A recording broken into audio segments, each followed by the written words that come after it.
Hello students, मेरा नाम शिवेंद्र श्रीवास्तव है और हम डिप्लोमा स्टूडेंट्स के लिए जो इंजीनियरिंग मैकेनिक्स की सीरीज थी उसको कवर कर रहे थे।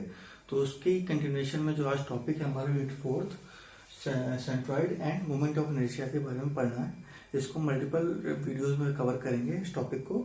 तो आज जो पढ़ने वाले हैं उसमें concept and definition of centroid and centre of gravity, इसका क्या मतलब होता है, क्या फॉर्मूला होता है और किस तरीके से हम सेंट्रॉइड प्लेन फिगर्स का निकालते हैं उसके बारे में पढ़ेंगे।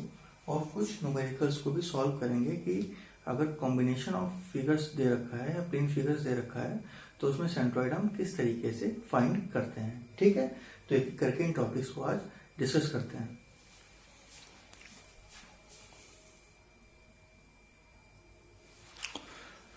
तो बात कर लेते हैं सेंटर ऑफ ग्रेविटी क्या होता है। इसको हिंदी में गुरुत्वा केंद्र भी कहते हैं। ठीक है, तो यहाँ पर इंग्लिश में बात की जाए, सेंटर ऑफ ग्रेविटी क्या है, वो पॉइंट है through which the total weight, जो पूरा का पूरा भार है उस बॉडी पर, उस पॉइंट पर एक्ट करता है। ठीक है, तो हम ये मान सकते हैं एक बॉडी है या पिंड है, उसमें एक बिंदु को हम इस तरीके से जूम कर सकते हैं उसके अंदर कि पूरा का पूरा बॉडी का जो भार है उसी पॉइंट पर कार्य कर रहा है। ठीक है, ऐसे हिंदी में बात करें, ये चीज देखिए, सेंटर ऑफ ग्रेविटी वह बिंदु है जहां किसी भी वस्तु का संपूर्ण भार कार्य करता है। ठीक है, यहाँ पर बात किस चीज की कर रही है, पॉइंट की, बिंदु की बात की जा रही है।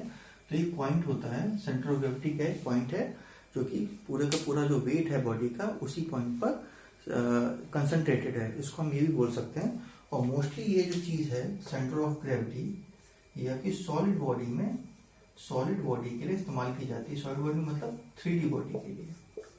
ठीक है, इसको आप याद रखिएगा कि 3D बॉडी के लिए इस्तेमाल होता है। अभी हम सेंट्रॉइड के बारे में बात करेंगे। तो सेंट्रॉइड में आपका 2D के लिए ज्यादातर केसेस में सेंट्रॉइड का इस्तेमाल किया जाता है। ठीक है, तो हम सेंटर ऑफ ग्रेविटी का भी फॉर्मूला भी देखते हैं किस तरीके से ये निकाला जाता है। ठीक है,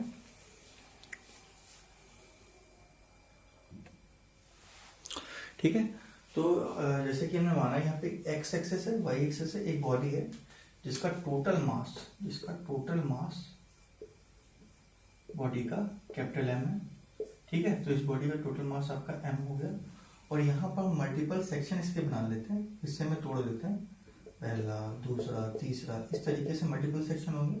और इस सब की जो डिस्टेंस है यहाँ से वो x1, यहाँ से दूसरे की हो गई x2, ऐसे ही मल्टीपल पॉइंट्स की आपकी x3। और इन सब के सेक्शंस के जो वेट हैं इसको हमने स्मॉल m1 मान लिया, इसको स्मॉल m2 माना, इसको स्मॉल m3 माना।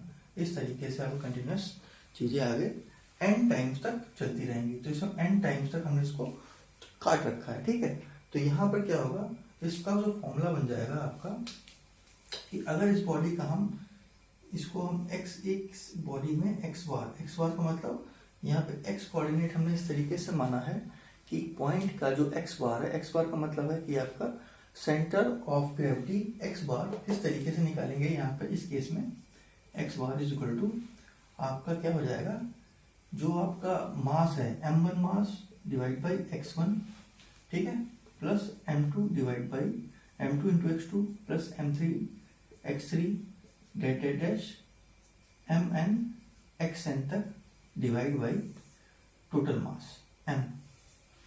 ठीक है, टोटल मास है क्या, ये समेशन ही तो होगा, m1 plus m2 plus m3 dash mn तक, क्योंकि ये इसी का पार्ट है। तो यहां से हमको ये पता लगा है कि x बार जो है आपका sigma i is equal to 1 से n तक mi xi divide by sigma mi।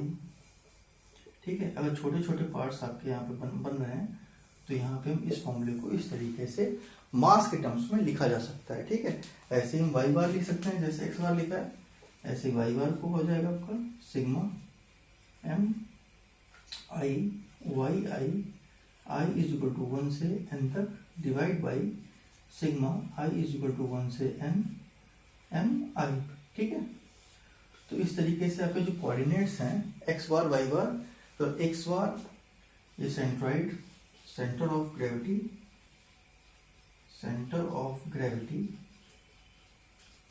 ठीक है, एक्स बार हो गया, और ये सेंटर ऑफ ग्रेविटी वाई बार हो गया। ठीक है, सेंटर ऑफ ग्रेविटी वाई बार। ठीक है। तो इस तरीके से हम एक्स बार वाई बार उस बिंदु को हमें क्या करना है, उस पॉइंट को लोकेट करना है, वो कहीं इसी बॉडी के अंदर होगा। ठीक है, तो इस तरीके से हम मल्टीपल सेक्शन को तोड़ के उसमें हम उसका सेंट्रॉइड निकालने की कोशिश करेंगे। ठीक है, और यहाँ पे एक्स आई और वाई आई है क्या, उस इंडिविजुअल बॉडी का सेंट्रॉइड है। ठीक है, तो किस जैसे अगर इस बॉडी का हमने M1 मान के रखा है तो इसका सेंट्रॉइड कहीं इसके अंदर ही होगा। ठीक है, तो उस पॉइंट को हमने मान लिया। इस तरीके से सारे पॉइंट्स को हमने मल्टीप्लाई करके डिवाइड बाई कैपिटल M कर लिया। तो इस तरीके से हम इसको क्या कर सकते हैं, सेंटर ऑफ ग्रेविटी फाइंड कर सकते हैं। ठीक है,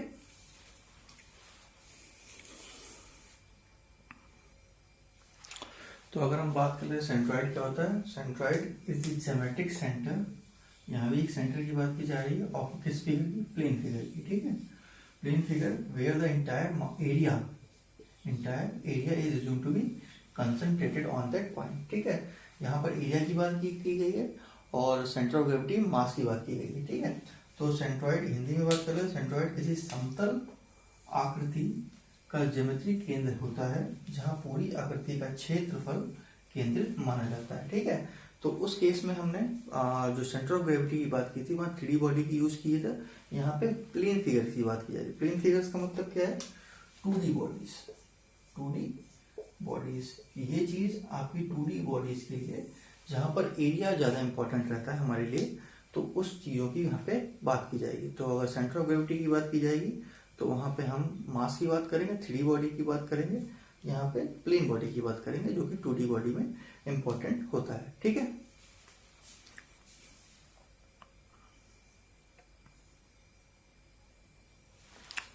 तो जैसे सेंटर ऑफ ग्रेविटी ने फॉर्मूला डिस्कस किया था, यहाँ पर भी एक फॉर्मूला होगा बहुत सिंपल तरीके से कि एक्स बार कैसे निकालेंगे। पॉइंट की बात की जा रही है, इन टर्म्स ऑफ एरिया की बात की जा रही है। तो जैसे उस बॉडी में मल्टीपल मास माने थे तो यहाँ पर मल्टीपल एरिया मान सकते हैं। एरिया A1 x1 बार प्लस A2 x2 बार A3 x3 बार। ठीक है, डेट डैश n टाइम्स तक आगे चल के A1 plus A2 plus A3 date dash. तो यहाँ से हम क्या लिख सकते हैं, sigma i is equal to 1 से n तक AI xi bar divide by i is equal to 1 से n AI। ठीक है, तो यहाँ से हम x बार इस तरीके से लिख सकते हैं। सेम चीज हम y बार के लिए लिख सकते हैं, sigma i is equal to 1 से n AI x y की बात हो रही है, तो y i bar divide by sigma i is equal to 1 से n तक AI।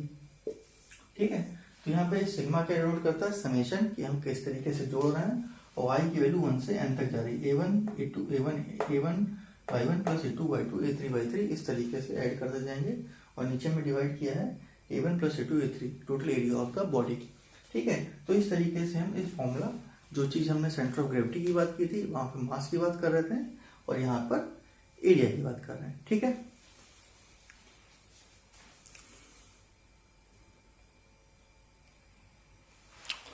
तो सेंट्रॉइड और सेंटर ऑफ ग्रेविटी में डिफरेंस की बात की जाए तो ये एरिया से रिलेट करता है, ये वेट और मास से रिलेट करता है। इसको यूज हम सेंट्रॉइड का यूज प्लेन फिगर में इस्तेमाल करते हैं, ये सॉलिड बॉडीज के लिए इस्तेमाल किया जाता है। ये इसका जो सेंट्रॉइड किस पॉइंट होगा, ज्योमेट्री पर पूरी तरीके से किस तरीके की ज्योमेट्री है बॉडी की, क्या शेप है, उस पर यहाँ पर डिपेंड करता है। यहाँ पर मास किस तरीके से डिस्ट्रीब्यूट है। ठीक है, कि बॉडीज में आपने देखा हो कहीं डेंस मास होता है, ज्यादा मास होता है, कहीं कम मास होता है, तो उसके अकॉर्डिंग आपका सेंटर ऑफ ग्रेविटी अलग रहेगा। ठीक है, जैसे कि हम अपनी बॉडी की बात करें तो हमको पता है कि जो वजन है हमारा, टांगों में थोड़ा सा, जो लेग साइड में वजन थोड़ा कम होता है और ऊपर की बॉडी थोड़ी सी भारी होती है, तो हमारा जो सेंट्रॉइड होगा ऊपर की तरफ ज्यादा होगा compare to lower the body. ठीक है, तो इस तरीके से यहाँ पे चीजें आपकी रहती हैं। अब थोड़ा सा हम ये फॉर्मूले की भी बात कर लेंगे, किस तरीके से फॉर्मूला डिफरेंशिएट किया जाता है और इंटीग्रेशन का फॉर्मूला किस तरीके से इस्तेमाल किया जाता है, जो कि आगे चल के हमें डिस्ट्रीब्यूशन के केस में जो डेरिवेशन करेंगे उसमें आपको काम वो वाला ही फॉर्मूला आएगा। ठीक है,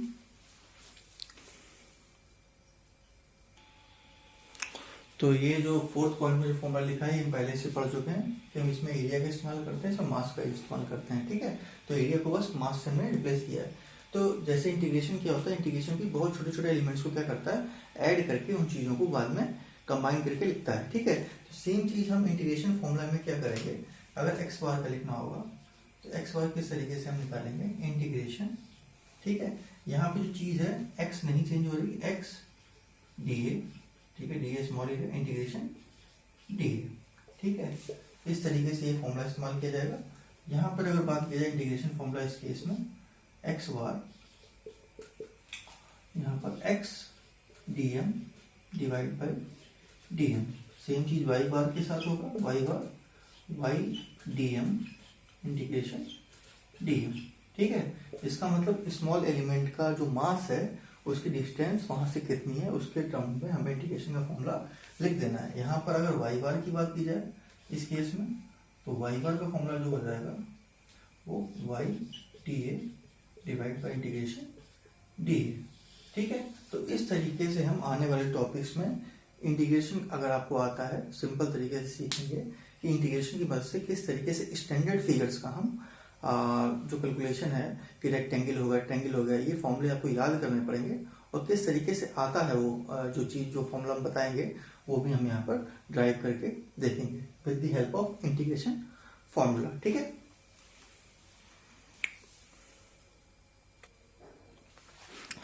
तो सेंट्रॉइड और प्लेन फिगर्स की बात करें तो टेबल बना रहे हैं जिसमें हम एक तरफ फिगर एरिया एक्स बार वाई बार ये निकाल रहे हैं। तो इसमें पहला जो फिगर है स्क्वायर, तो स्क्वायर में क्या है एरिया कैसा ए स्क्वायर होता है, एक्स बार ए बाई 2 और वाई बार ए बाई 2, ठीक है। तो यहाँ सेंट्रॉइड है क्या, अगर हमने यहाँ पर ओरिजिन माना है ओरिजिन ओ तो ये आपका एक्स हो जाएगा पूरा और ये वाई एक्सेस हो जाएगी। तो यहाँ पर जो ये केस है कि यहाँ से जो एक्स बार होगा ए बाई 2 यहाँ पे होगा और वाई की कंडीशन में ए बाई 2 इधर होगा एक्स बार और वाई बार, तो यहाँ कहीं आपको ये पॉइंट मिलेगा, ठीक है जी। हम सेंट्रॉइड को जी से नोट करते हैं, यहाँ पे जी से बात करते हैं। रेक्टेंगल में बात की लेंथ और ब्रेथ है, इसकी लेंथ एल है, ब्रेथ बी है, तो एरिया एल इंटू बी हो जाता है। और इसका जो सेंट्रॉइड है यहाँ से भी अगर यहाँ पे ओरिजिन माना है तो ये इसका एक्स हो जाएगा और ऊपर की तरफ वाई हो जाएगा। तो यहाँ से ये डिस्टेंस हो जाएगी एक्स एल बाई 2 और वाई में बी बाई 2, ठीक है। तो यहाँ पे ये जो दूरी है इस तरीके से जी यहाँ पर हमको प्लॉट हो जाएगा, ठीक है। तो यहाँ पर मेन इंपॉर्टेंट चीज ये भी है कि आप सेंट्रॉइड मान कहाँ रहे हैं, ठीक है। सेंट्रॉइड मान नहीं मतलब आपको ओरिजिन पहले प्लॉट करना पड़ेगा कि कौन से पॉइंट पे हम ओरिजिन को मान रहे हैं, उसके अकॉर्डिंग हम एक्स बार वाई बार डिफाइन करेंगे, ठीक है। अब आगे की फिगर्स को भी देख लेते हैं, ठीक है। तो किस तरीके से हम ट्रायंगल और सर्किल का भी देखेंगे। तो ट्रायंगल एक राइट एंगल ट्रायंगल है, यहाँ पे ओरिजिन भी हमने बॉटम साइड में माना है।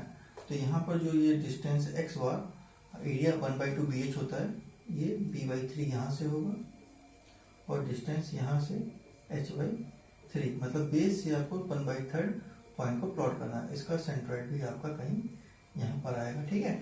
सेम चीज आपको सर्किल में दिखेगी। सर्किल में इसका जो डायमीटर है d है, प्लेन फिगर का एरिया π/4 d स्क्वायर हो जाएगा और एक्स बार और वाई बार दोनों d/2, लेकिन कहाँ से ये इस पॉइंट से मान रहे हैं d/2 और इस पॉइंट से मान रहे हैं d/2।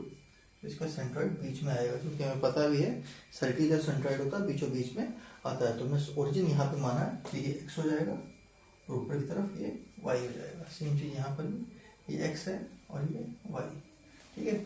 एक साइड को हमने दोनों की जो साइड है इसको एक्स मान लिया, इसको वाई मान लिया। यहाँ पर एक्स ये माना वाई ये माना है, इसलिए इस तरीके से आपका सेंट्रॉइड हम लिख पा रहे हैं, ठीक है।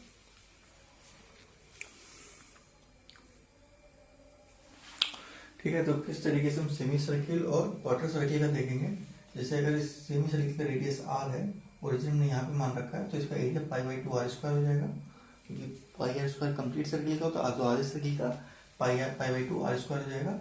इसका एक्स बार यहाँ से डिस्टेंस होगी सेंट्रॉइड की वो आर होगी और वाई में इसका यहाँ पे जी आएगा और ये यहाँ से जो डिस्टेंस है आपकी 4r/3π होती है। कैसे आती है ये देखेंगे। इसको वाई बार माना, फिर इसके क्वार्टर सर्किल में इसका भी हाफ होता है तो π/4 r² और इसका जो सेंट्रॉइड होता है एक्स से यहाँ से भी 4r/3π और वाई में भी 4r/3π फॉर्मूला आता है, ठीक है। तो ये जो स्टैंडर्ड फिगर से आपके इसके सेंट्रॉइड हमने आपको लिखवा दिए हैं। तो ये आपको एज अ फॉर्मूला याद रखना पड़ेगा। और अगर बाई चांस कहीं कंपोजिट फिगर आता है, कंपोजिट फिगर का मतलब है कि एक से ज़्यादा फिगर एक साथ उसके साथ अटैच हों, तो उस केस में हम कैसे सेंट्रॉइड निकालेंगे वो हमने आपको बता ही रखा है। इंडिविजुअल सेंट्रॉइड आपको पता होगा फॉर्मूले से, एरिया आपको पता होगा, मल्टीप्लाई करेंगे, मल्टीपल को ऐड करके टोटल एरिया से डिवाइड करेंगे तो आपको सेंट्रॉइड मिल जाएगा, जो कि हम न्यूमेरिकल्स में आने वाली चीज़ों में देखेंगे भी। ठीक है,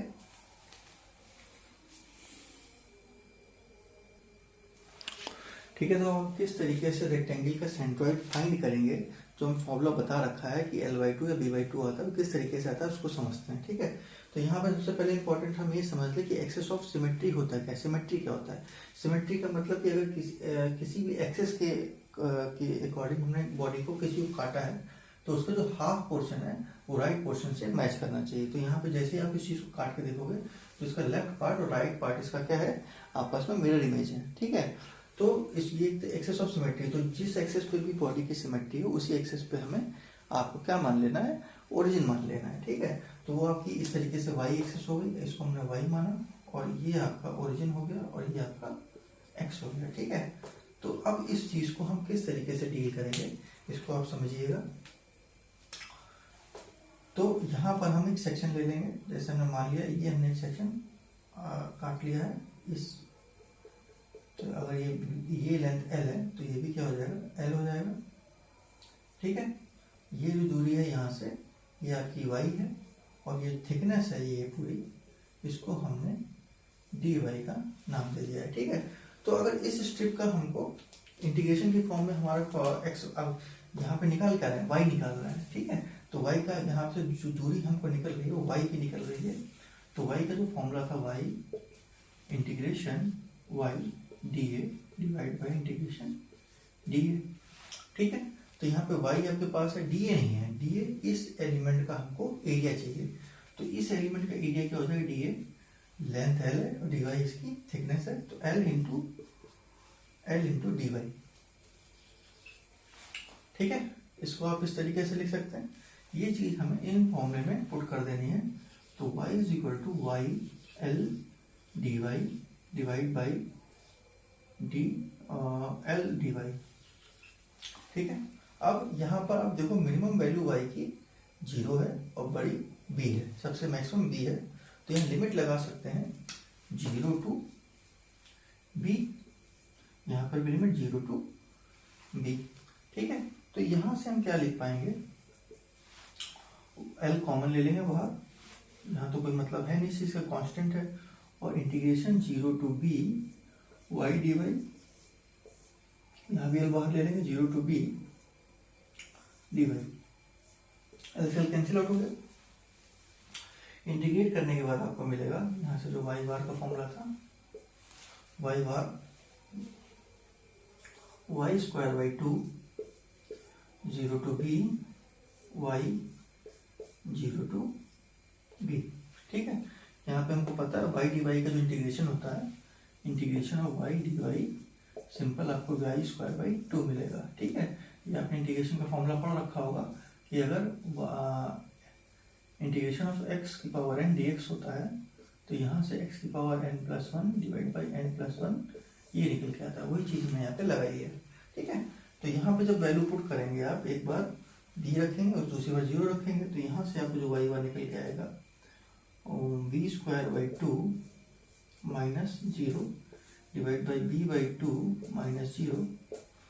तो सिंपली आप यहाँ पे इसको हम यहाँ पे लिखते हैं, यहाँ से आपको क्या मिल जाएगा, y b square by 2 divide by b by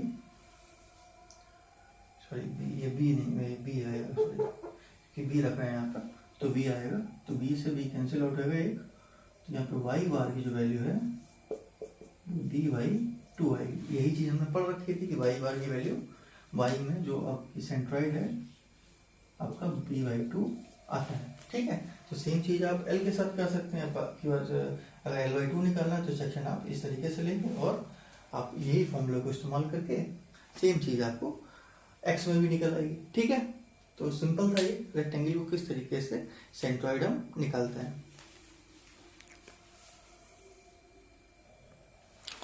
same चीज हम सेमी सर्किल में देखेंगे। कि सेमी सर्किल में भी यहाँ पे सिमेट्री इस एक्सिस के अबाउट है, तो इस एक्सिस के अबाउट सिमेट्री का मतलब है कि इस एक्सिस पे सेंट्रॉइड आपका लाई करेगा। ठीक है, तो हमें केवल वाई बार निकालने की जरूरत है, एक्स बार निकालने की जरूरत नहीं है। तो इस केस में हमने जैसे वहां माना था वहां पर, यहाँ पर भी हमने एक एलिमेंट काट लिया है, जो कि यहाँ से जो दूरी है यहाँ से वही है, और इसकी जो थिकनेस है उसको मैंने dy कंसिडर किया है। और ये जो एरिया है, ये चीज इसकी अगर हमने माना, इसको हमने r डैश मान लिया है। ठीक है, अगर इसको r डैश मान लिया है और ये आपकी एक्चुअल में r है, यही तो r है। ठीक है, तो एक तरीके से यहाँ पे अगर o a और इसको b माना तो एक ट्रायंगल बन रहा है, जो कि कैसा ट्रायंगल है, राइट एंगल ट्रायंगल है। ठीक है, तो यहाँ से पहले हम फॉर्मूला लिख लेंगे, जो फॉर्मूला हमारे पास था y का निकालना है, y bar integration y dA divide by integration dA। ठीक है, तो यहाँ से हमको करना क्या है कि आपको किस तरीके से इस एलिमेंट का एरिया में चाहिए। तो इस एलिमेंट का एरिया निकालने के लिए हमें क्या करना पड़ेगा, dA निकालना है। तो dA एक्चुअल में है क्या, dA आपका है ट्वाइस ऑफ r डैश, दुगना r डैश इंटू dy। यही चीज तो है। एक तरीके से अगर इस चीज को काट के देखोगे तो हमको क्या मिलेगा, प्लेन फिगर में एक छोटा सा रेक्टेंगल ही दिख रहा है, जिसकी लेंथ क्या है 2r dash divide by into dy। ठीक है, तो यहाँ पर मेन कंसर्न हमारे के पास है कि r डैश की वैल्यू हमें नहीं पता है। तो r डैश कैसे निकालेंगे, ये ट्रायंगल आपका राइट एंगल ट्रायंगल है, इन ट्रायंगल OAB देखेंगे तो आपको मिलेगा राइट एंगल ट्रायंगल है। तो यहाँ से पाइथागोरस थ्योरम हम लगा सकते हैं। r डैश की वैल्यू क्या आ जाएगी, r dash square plus y square बराबर r स्क्वायर होता है। ठीक है, तो यहाँ से r डैश की जो वैल्यू है सिंपल आपकी under root r square minus y square आ जाएगा। ठीक है, ये वैल्यू हम dA के फॉर्मूले में रख देंगे। dA हमारा हो जाएगा twice under root r square minus y square into dy। ये आपका dA का एरिया होगा, जो कि हमें इस इक्वेशन में पुट कर देना है। इसको देखते हैं।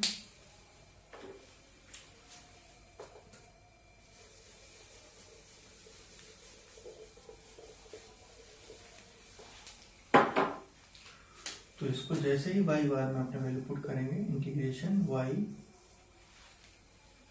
Twice under root r square minus y square into dy integration twice under root r square minus y square dy। दुगने से दुगना कैंसिल आउट हो जाएगा क्योंकि कांस्टेंट है, और जो लिमिट है 0 to r हो जाएगी, 0 to r। ठीक है, तो यहाँ से जब सॉल्व कर रहे हैं पे आप जो y बार की एक्चुअल में फॉर्मूला जो निकल के आ रहा है, y under root r square minus y square dy divide by 0 to r under root r square minus y square dy। ठीक है,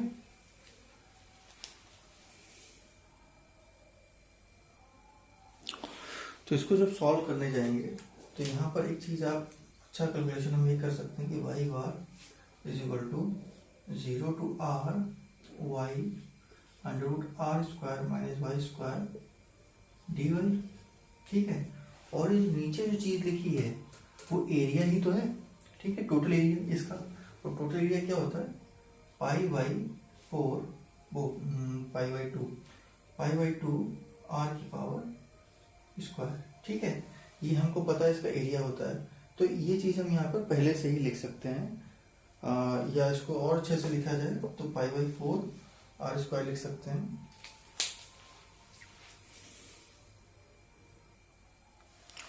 तो जो यहाँ से 2 लिखा हुआ था उसको नहीं हटाते हैं, तो ये जो नीचे वाला जो टर्म लिखा हुआ है वो एक तरीके से पाई बाई 2 r स्क्वायर लिखा, क्योंकि हमको पता है नीचे वाला जो एरिया होता है वो टोटल एरिया देता है, और टोटल एरिया इसका क्या है पाई बाई 2 r स्क्वायर है।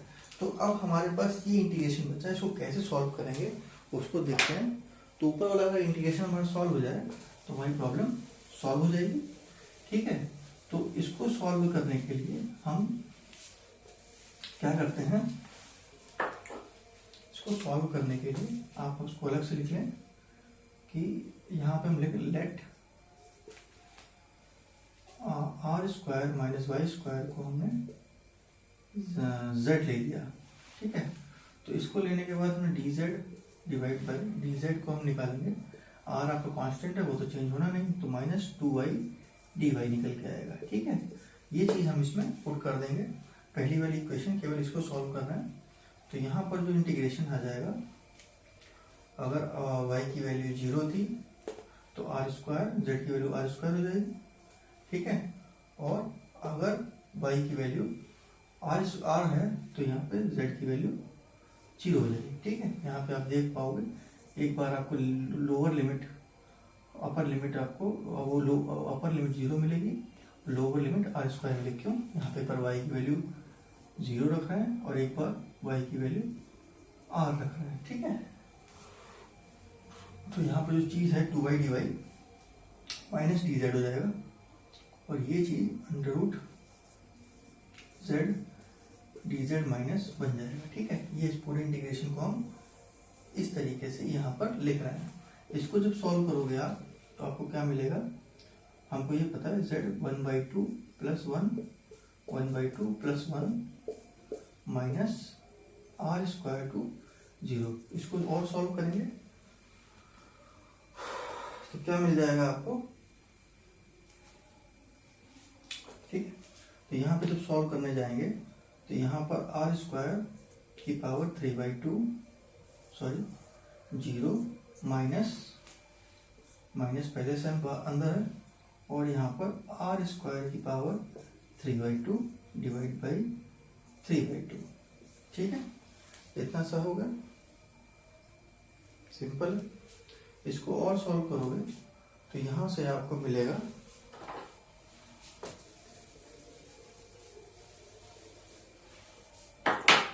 ठीक है, तो इसको सॉल्व करेंगे तो हमको मिलेगा 2/3 आर की पावर 3।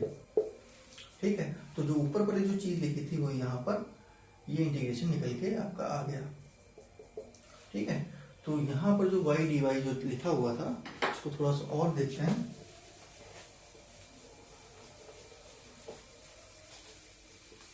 तो एक्चुअली में जो लिखी थी वैल्यू y बार, तो ऊपर वाली चीज इसमें रिप्लेस हो जाएगी 2/3 आर की power 3 divide by pi by 2 r square.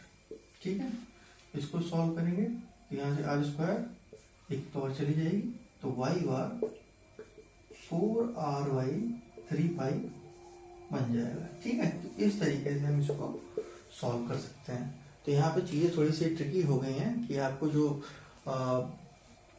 क्या कहते हैं इंटीग्रेशन अच्छे से आना चाहिए कि हम किस तरीके से सॉल्व कर पाएंगे, तो इजीली हम इस चीज़ को सॉल्व कर पाएंगे। ठीक है, अब हम एक बार ट्रायंगल को और देख लेते हैं कि ट्रायंगल का किस तरीके से निकाला जाता है। बाकी चीज़ें आपकी सेम ही हैं। ठीक है,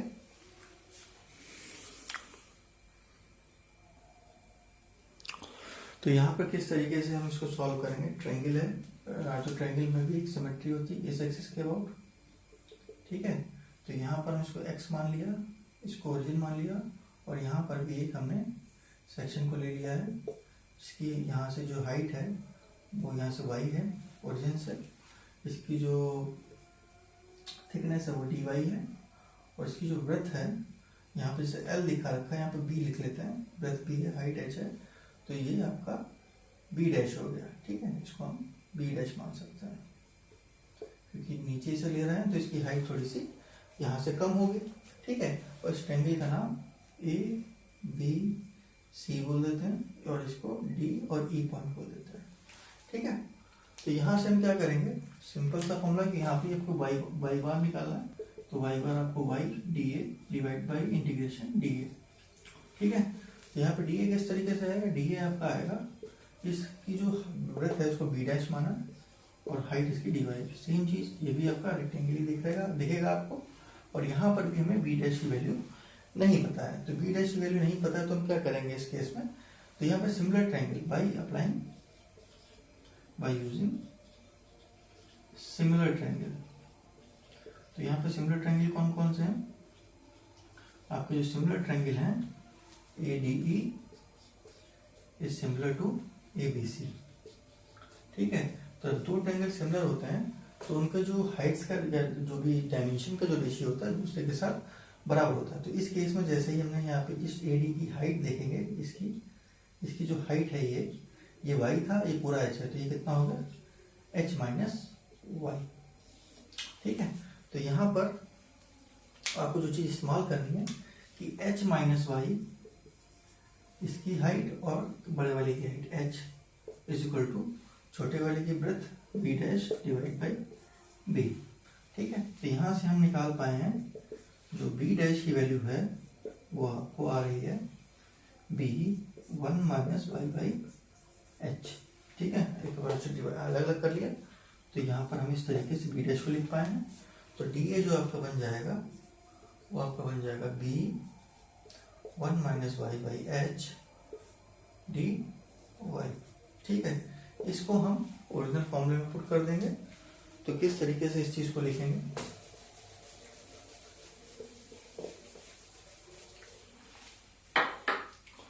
तो यहाँ पर आपका जो y बार है y इस फॉर्मूले को लिखेंगे b 1 minus y by h dy integration b 1 minus y by h dy। ठीक है, सेम चीज है। और यहाँ पे भी आपकी जो जीरो से जीरो, इसकी मिनिमम हाइट कितनी है? जीरो, सबसे ज्यादा h, तो 0 to h। ठीक है, इसको सॉल्व करेंगे तो यहाँ से आपको क्या मिल जाएगा? b से b कॉमन है, इसको हटा दो क्योंकि ये कांस्टेंट है। सेम सिनेरियो से तो y बार 0 to h अंदर मल्टीप्लाई कर देंगे y minus y by square h dy, और यहाँ पर 1 minus y by h dy पर निकल के बचेगा। ठीक है, तो इसको सॉल्व करते हैं। बची हुई चीज को सॉल्व करते हैं तो इंटीग्रेशन सॉल्व करना आता है हमको। y बार तो पहले आपको बनेगा y है तो यहाँ पर वाई स्क्वायर बाई 2 बनेगा, और ये minus y cube by 3 h तो है 0 to h divide by y minus y square by 2 h 0 to h। ठीक है, तो इसको सॉल्व करने के बाद आपको जो मिलेगा y बार रखेंगे एक बार, तो यहाँ पे एक बार h रखेंगे तो h square by 2 minus h cube by 3h divide by h minus h square by 2h। ठीक है, तो y बार यहाँ से निकल के आएगा, यहाँ पे स्क्वायर बचेगा तो यहाँ पे बन जाएगा h स्क्वायर बाई 6। ठीक है, h स्क्वायर बाई 6 निकल के आएगा, और यहाँ से जो निकल के आएगा h बाई 2 निकल के आएगा। इसको और सॉल्व करेंगे तो यहाँ पर जो y बार आ जाएगा y बार h बाई 3 निकल के आएगा। ठीक है, तो इस तरीके से हम इस y बार को निकाल सकते हैं। तो यहाँ पर भी पता लग गया कि y बार की वैल्यू h बाई 3 आ रही है, जो कि उस वैल्यू से मैच कर रही है जो हमने फॉर्मूले में या फिगर में पहले टेबल में देखा था। ठीक है, तो इस तरीके से हम निकाल सकते हैं। अब कुछ न्यूमेरिकल्स को ट्राई कर लेते हैं किस तरीके से हम न्यूमेरिकल को सॉल्व करेंगे कंपोजिट फिगर्स के सेंट्रॉइड वाले। ठीक है,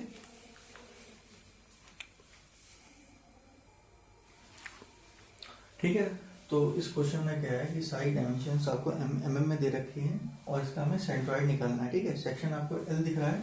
ठीक है, इसकी 120 है, 160 है, 40 है, 40 है। ठीक है, तो यहाँ पर आप देख पा रहे हैं किसी भी एक्सिस के अबाउट हमें सिमेट्री नहीं मिल रही है। तो सिमेट्री लेने से क्या फायदा होता था? जब सिमेट्री को एज्यूम करते थे हम, सिमेट्री से हमको ये मिल जाता था कि किसी भी एक्सिस के अबाउट सिमेट्री है तो उसी एक्सिस पे हमारा क्या सेंट्रॉइड मिलता था। ठीक है, तो अगर y एक्सिस का सिमेट्री है तो y एक्सिस में क्या पूरा जो सेंट्रॉइड होगा y एक्सिस पे गिरेगा, और वहां पर x कोऑर्डिनेट क्या होता है? 0 हो जाता है। ठीक है, सेम चीज यहाँ पर है, यहाँ पर किसी भी एक्सिस के अबाउट सिमेट्री नहीं है तो हमें x बार और y बार दोनों निकालने पड़ेंगे। और ये कैसा फिगर है? कंपोजिट फिगर का क्वेश्चन है। यहाँ पर दो रेक्टेंगल देख पा रहे हो। एक हम अगर इसको इस तरीके से मान लें, इसको हम दो रेक्टेंगल, इसको 1 रेक्टेंगल बोले और इसको 2 बोले।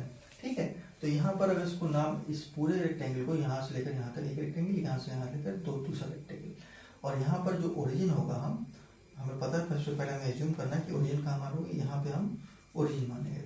ज़्यादातर केसेस में जो ओरिजिन होता है हम वहाँ पे मानते हैं कि पूरी की पूरी जो फिगर है आपकी, जैसे हमने इसको x माना, इसको y मान लिया, तो पूरी की पूरी फिगर जो है आपकी फर्स्ट क्वाड्रेंट में आ गई। तो सारे के सारे जो भी आपके पॉइंट्स होंगे पॉजिटिव में आएंगे, चाहे वो x हो चाहे y हो। तो आपको भी कोशिश ये करना है कि फिगर्स इस तरीके से एज्यूम करेंगे कि जो पॉइंट है ओरिजिन है वो आप इस तरीके से माने कि पूरा का पूरा फिगर आपका फर्स्ट क्वाड्रेंट में आ जाए। ठीक है, तो यहाँ पर सबसे पहले हम फिर फिगर बनाएंगे, टेबल बनाएंगे कि दोनों चीजें हमें कवर करनी है। जैसे सबसे पहले हम लिखेंगे, इसमें टेबल का इस्तेमाल करना पड़ेगा कि कौन सा सेक्शन ले रहे हैं, सेक्शन फर्स्ट रेक्टेंगल, दूसरा रेक्टेंगल, उसका एरिया की बात करेंगे, एरिया।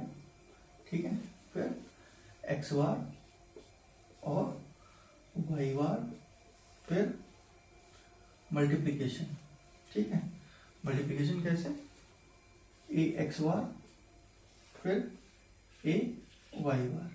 ठीक है, तो सेक्शन 1 फर्स्ट सेक्शन की बात की गई है, तो इसका जो एरिया है वो क्या है, रेक्टेंगल है 160 इंटू 40, 160 इंटू 40 इस तरीके से लिख लेंगे। फिर इसका यहाँ से एक्स बार कितना होगा, एक्स में डिस्टेंस 40 की आधी, मतलब इस पूरे रेक्टेंगल का जो हमें पता होता है, जो सेंट्रॉइड होता है एक्स में, तो एक्स की बात की जाएगी 40/2 मतलब 20।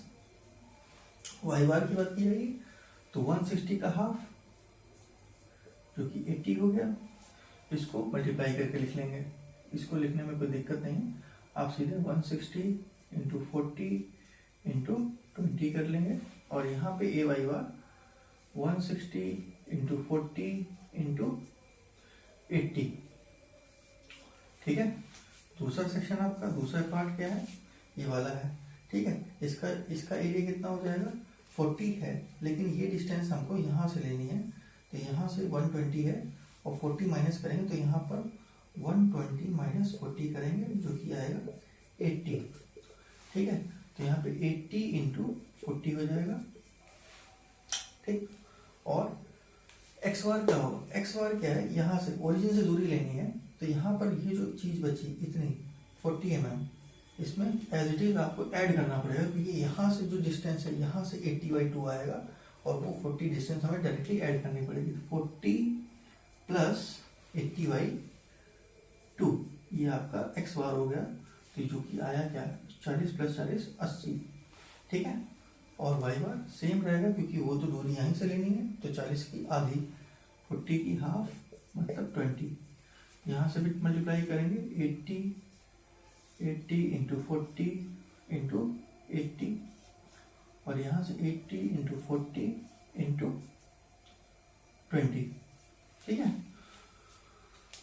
तो यहाँ पर इतना करने के बाद आपको यहाँ पे एरिया सम में समेशन करना है। कहाँ पे समेशन करना है, सिग्मा, यहाँ से हमको मिलेगा सिग्मा ए, टोटल एरिया बॉडी का फर्स्ट और सेकंड का, यहाँ से मिलेगा सिग्मा ए एक्स बार और यहाँ से मिलेगा सिग्मा ए वाई बार। ठीक है, ऐड करना है आपको। तो एक्स बार कैसे निकालते थे, एक्स बार निकालने का जो पूरी बॉडी का एक्स बार निकालने का जो मेथड होता था वो क्या है, sigma A X bar divide by sigma A. तो इसको सॉल्व करते हैं, तो दोनों को ऐड कर लेते हैं पहले हम। तो 160 into 40 into 20 plus 80 into 40 into 80 divide by, इसको 16 64 6400 और 3200। ठीक है, इसको सॉल्व, एरिया आएगा 0 0 4 2 6 3 2 6 4 10 9। ठीक है, 6 3 9, तो 9600 से डिवाइड करना है। तो यहाँ पे जो एक्स बार आएगा वो कितना आ रहा है, 40 mm। ठीक है, ऐसे ही वाई बार निकालोगे, तो वाई बार कैसे निकालेंगे, अगर ये 40 mm आ रहा तो वाई बार फॉर्मूले में क्या चेंज होगा,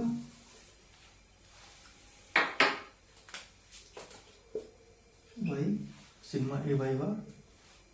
ठीक है, तो यहाँ पर 160 into 40 into 80 plus 80 into 40 into 20 divide by 9600।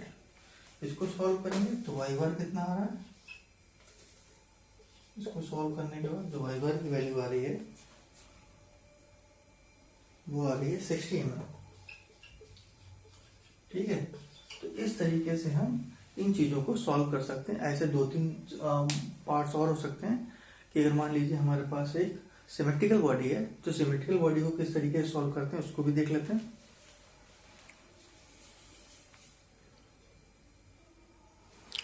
तो अब हमें इस आई सेक्शन का सेंट्रॉइड फाइंड करना है।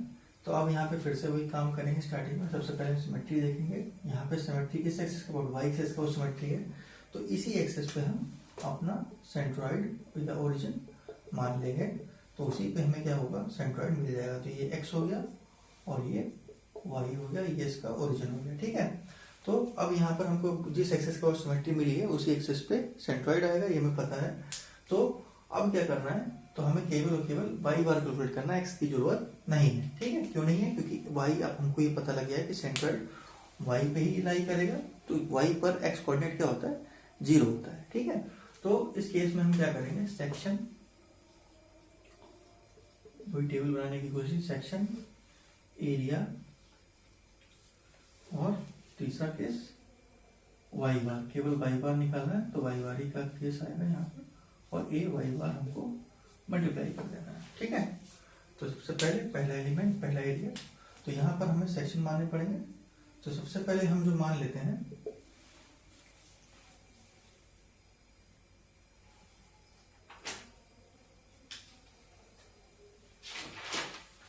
इसको हम 1 मानते हैं, इसको हमने 2 माना और इसको 3 मान रहे हैं।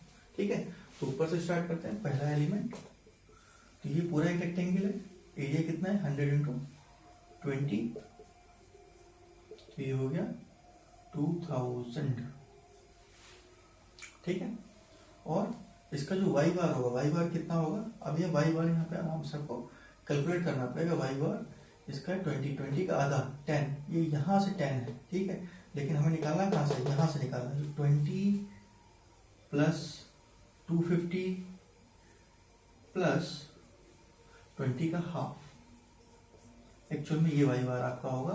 तो यहाँ से जब कैलकुलेट करेंगे 270 प्लस 10 280 आ जाएगा। तो 280 इंटू 2000 मल्टीप्लाई कर लेंगे। दूसरा सेक्शन ये वाला, तो यहाँ पर एरिया कितना है 250 इंटू 20, इसको 5000 आ जाएगा। ठीक है, और इसका जो वाई बार होगा, ये नीचे वाला जो 20 है वो तो ऐड करना ही पड़ेगा साथ में। 20 प्लस 250 का हाफ, 250 का हाफ 125, तो 125 प्लस 20, 125 प्लस 20 कितना हुआ 145। ठीक है, और इसका जो मल्टीप्लीकेशन है 15,000 इंटू 145 लिख देंगे। तीसरा नीचे वाला सेक्शन बचा, इसका एरिया कितना है 150 इंटू 20, जो कि आपको आ जाएगा 3000। ठीक है, और जो वाई बार है 20 का हाफ 10, और इसको मल्टीप्लाई करके लिख लेंगे 3000 इंटू 10। ठीक है, तो यहाँ से जो चीज़ हमको ऐड करनी थी वो हमें निकल आई है। तो वाई बार कहाँ पे निकलेगा, यहाँ से आएगा सिग्मा ए वाई बार, और यहाँ से सिग्मा ए। तो वाई बार यहाँ से आ जाएगा sigma a y bar divide by sigma area, a formula था।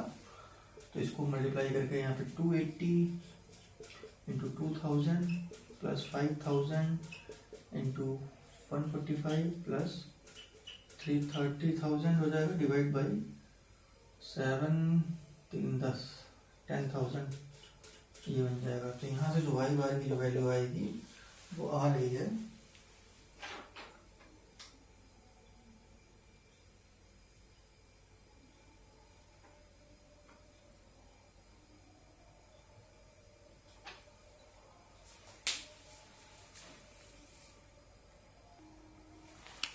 तो जो वाई बार आ रहा है आपका 131.5 mm आ रहा है। ठीक है, तो यहाँ पर एक्स बार कैलकुलेट करने की जरूरत नहीं पड़ी, क्योंकि इसका जो है यहाँ पे वाई माना है वो आपके सेंट्रॉइड एक्सेस पे सिमेट्रिक। जब भी आप सिमेट्री एक्सेस पे आप कोई भी पॉइंट मानेंगे या एक्सेस मान लेंगे तो उस एक्सेस पे क्या हमें पता लग जाता है, जिस एक्सेस के ऊपर सिमेट्री है उसी एक्सेस पे क्या होगा, हमारा सेंट्रॉइड लाई करेगा।